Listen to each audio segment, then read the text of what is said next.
बिस्मिल्लाहिर्रहमानिर्रहीम। Welcome to research media channel. दोस्तों, आज की इस वीडियो में मैं आपको एनालिटिकल रीजनिंग में जो रूल्स आते हैं, कंडीशंस आती हैं या लिमिटेशंस आती हैं, उनकी टाइप्स या कैटेगरी समझाऊंगा। इन्हें ध्यान से अंडरस्टैंड करना है क्योंकि ये आपकी बेस लाइन समझाने में, आपको बेस लाइन अंडरस्टैंड करने में बहुत हेल्प आउट करेगा। एनालिटिकल रीजनिंग को समझने के लिए जो स्टेप बाय स्टेप मैं आप लोगों के साथ वीडियोस शेयर कर रहा हूँ, इससे पहले मैंने 3 वीडियोस आपके साथ शेयर की हैं। पहली वीडियो में मैंने आपको जो है वो एनालिटिकल रीजनिंग का बेसिक ओवरव्यू सिखाया। दूसरी वीडियो में मैंने आपको एक सिंपल एग्जांपल जो एनालिटिकल रीजनिंग की होती है with your journal logic, your basic logic, मैंने उसके ज़रिए उसको सॉल्व करवाने का तरीका समझाया। तीसरी वीडियो में मैंने आपको कंपोनेंट्स सिखाए कि किसी भी एनालिटिकल रीजनिंग के कंपोनेंट्स क्या होते हैं। उसमें मैंने बताया कि सिचुएशन होती है, ठीक है, और कंडीशन या रूल्स होते हैं, और तीसरा कंपोनेंट क्वेश्चंस होता है। सो जो कंडीशन या रूल्स हैं, जिनको हम लिमिटेशंस भी कहते हैं, इनकी 3 टाइप्स होती हैं बेसिकली।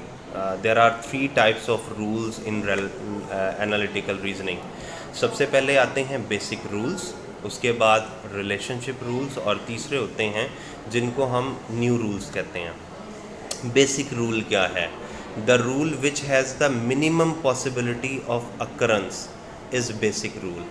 ठीक है, यानी जो रूल बार बार चेंज नहीं होगा, एक ही रूल रहेगा, ठीक है, और एक ही चीज़ के लिए वो अप्लाई हो रहा होगा, उसको बेसिक रूल कहते हैं। जैसे कि हमने जो मैंने वीडियो नंबर 2 में आपको एक क्वेश्चन करवाया था as a example, video number 2 में जो सेकंड वीडियो थी जिसमें मैंने आपको एग्जाम्पलीफाई किया था एनालिटिकल गेम्स, उसमें एक रूल था कि n must be completed on Thursday. ठीक है, अब ये वो रूल है जो चेंज नहीं होना, जो हर दफ़ा सेम रहना है, और इसकी मिनिमम पॉसिबिलिटी होगी कि वो थर्सडे के अलावा किसी और डे में अराइज हो ही नहीं सकता। ठीक है, तो ये इसकी मिनिमम पॉसिबिलिटी ऑफ अकरेंस है कि इसने हर हाल में, हर सिचुएशन में थर्सडे को ही अप्लाई होना है। ठीक है, ये चेंज नहीं हो सकता, ये किसी और डे में अप्लाई नहीं हो सकता, तो इसको हम बेसिक रूल कहेंगे। Now task n has only one possibility of occurrence, the third rule is the basic rule because it has the minimum possibility of chance. लेकिन अगर मैं ये कहता हूँ कि जो n है, ठीक है, वो थर्सडे को भी हो सकता है, फ्राइडे को भी हो सकता है, तो अब इसमें 2 पॉसिबिलिटीज़ ऑफ अकरेंस हो गई हैं, लेकिन स्टिल ये बेसिक रूल ही रहेगा क्योंकि अभी भी ये मिनिमम को ही शो कर रहा है। इसमें या तो वो थर्सडे को अप्लाई हो जाएगा या फ्राइडे को अप्लाई हो जाएगा। ठीक है, इसमें 2 पॉसिबिलिटीज़ ऑफ चांस हैं। तो जब आपकी पॉसिबिलिटीज़ मिनिमम हो जाएं और उसके अलावा चेंज ना हो सकती हो, लाइक अगर n को नेक्स्ट कंडीशन में कुछ और वैल्यू दे दी जाए, उससे नेक्स्ट कंडीशन में कुछ और दे दी जाए, और n बार बार चेंज हो रहा हो, तो उसको मिनिमम पॉसिबिलिटी नहीं कहेंगे। n अगर एक दफ़ा फ़िक्स कर दिया जाए थर्सडे पे, या थर्सडे और फ्राइडे पे दोनों पे फ़िक्स कर दिया जाए, तो इसको मिनिमम पॉसिबिलिटी कहते हैं, और इसी रूल को हम बेसिक रूल कहते हैं। तो याद रखिएगा, जब भी आप एनालिटिकल रीजनिंग के क्वेश्चन सॉल्व कर रहे हों, तो उसमें सबसे पहले जो बेसिक रूल है, यानी जिसकी मिनिमम पॉसिबिलिटी ऑफ अकरेंस है, या जो बार बार रिपीट नहीं होगा, जिसमें आप कंडीशन को फिक्स कर सकते हो, उसको सबसे पहले आप आइडेंटिफाई कर लें कि ये इसका बेसिक रूल है। उसके बाद आ जाता है रिलेशनशिप रूल्स। रिलेशनशिप रूल्स वो रूल्स होते हैं जिनमें थोड़ी बहुत वेरिएशन पाई जा सकती हो, जिनको थोड़ा बहुत आप आगे पीछे कर सकते हो, उनको आप रिलेशनशिप रूल्स कहते हैं। इनको फिक्स नहीं किया जा सकता, ठीक है, ये चेंज हो सकते हैं सिचुएशन टू सिचुएशन, ये वेरी कर सकते हैं, ये डिफरेंट रिलेशनशिप डेवलप कर सकते हैं। ठीक है, the rule which describe some relation between entity is called relationship rule.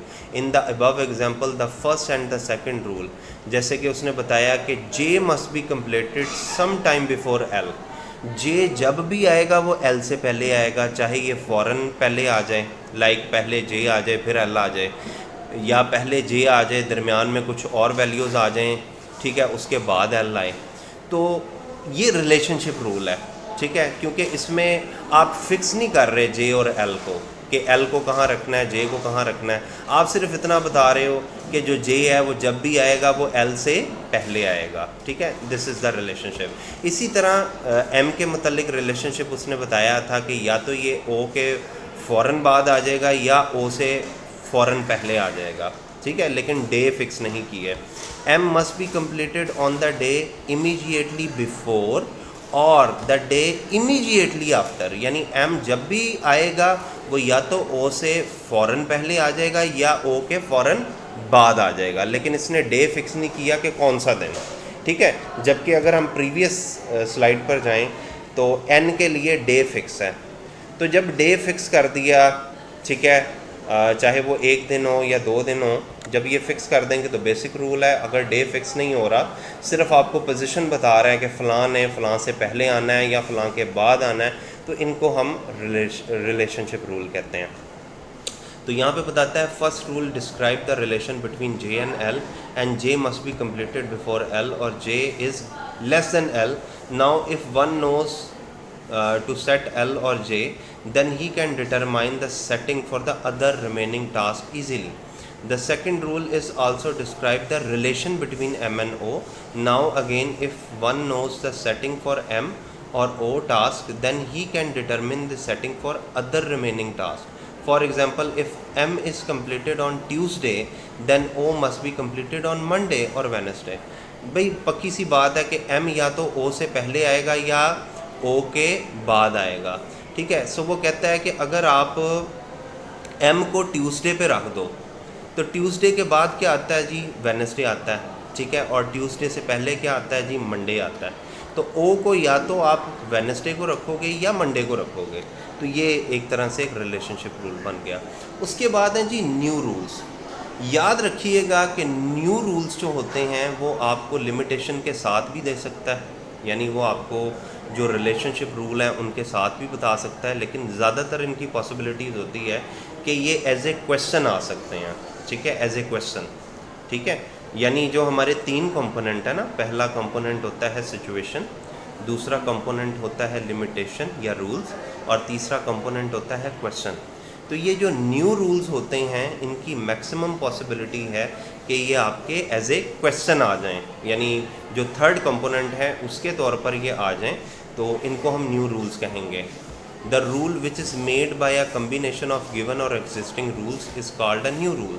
Sometime given rules generate or explain further limitation, that further limitation is a new rules, ठीक है। बाज़-औक़ात आपके जो गिवन रूल्स होते हैं उनमें कुछ फर्दर लिमिटेशन आ जाती हैं तो वो भी न्यू रूल है, ठीक है।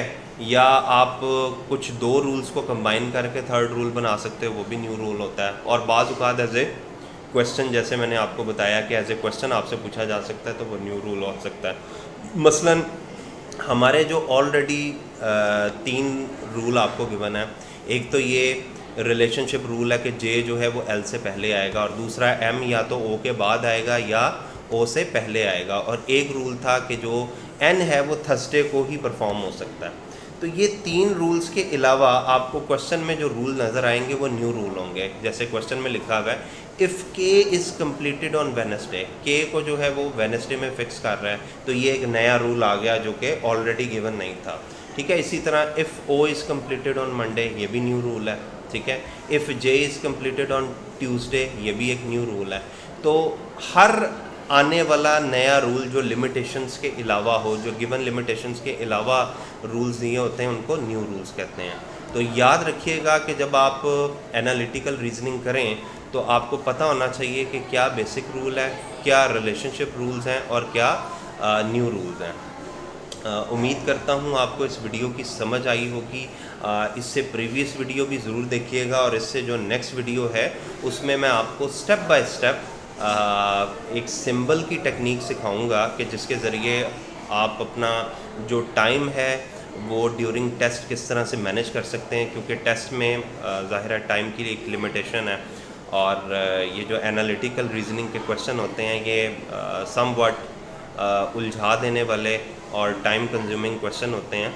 तो बाज़ औक़ात आपसे लंबी लंबी स्टेटमेंट नहीं लिखी जा रही होती, तो आप उनको सिंबलाइज़ किस तरह से कर सकते हैं, क्या मेथड है सिंबलाइज करने का और उससे आपको क्वेश्चन सॉल्व करने में कितनी आसानी हो सकती है, ये नेक्स्ट वीडियो में मैं आपको समझाऊंगा। उसके लिए मैं कोई 3 से 4 वीडियोस बताऊंगा जिसमें मैं आपको सिंबल सिखाऊंगा।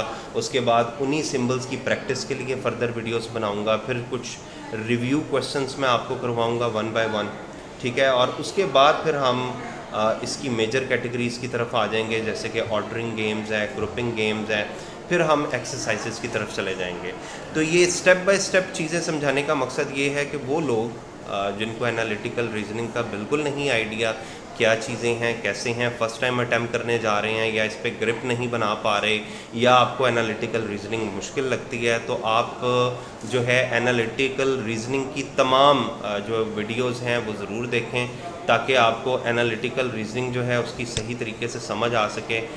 मज़ीद वीडियोस के लिए मेरा जो चैनल है उसको लाइक और सब्सक्राइब ज़रूर करें, रिसर्चपीडिया के नाम से है, ठीक है। इसके अंदर पूरी एक प्ले लिस्ट आपको मिल जाएगी एनालिटिकल रीजनिंग की। जब आप प्ले लिस्ट पर जाएंगे तो यहाँ पर प्ले लिस्ट जो हैं वो डिफरेंट किस्म की कैटेगरीज़ और वीडियोस की पड़ी होती हैं। तो इस वक्त क्योंकि हम एनालिटिकल रीजनिंग कर रहे हैं तो इसकी प्ले लिस्ट को आप क्लिक करें तो आपको स्टेप बाय स्टेप तमाम वीडियोस मिल जाएंगी। उम्मीद करता हूँ आपको इस वीडियो की समझ आई होगी। चैनल को लाइक और सब्सक्राइब ज़रूर कीजिएगा और इसके बाद आने वाली अगली वीडियो को भी ज़रूर देखिएगा। जज़ाकल्लाह।